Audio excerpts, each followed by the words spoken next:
God we trust переводится как «на Бога мы уповаем». Но о каком Боге они говорят?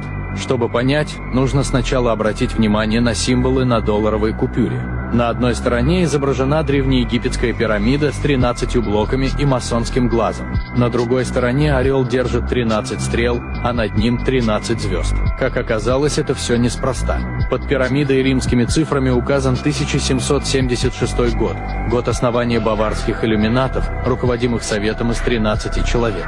Но это еще не все. В Вашингтоне, Лондоне и Ватикане установлены обелиски, древнеегипетские монументы, посвященные богу солнца Амону-Ра.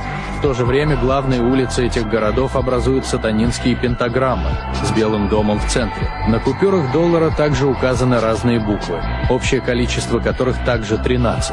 К чему все эти отсылки и о каком боге идет речь?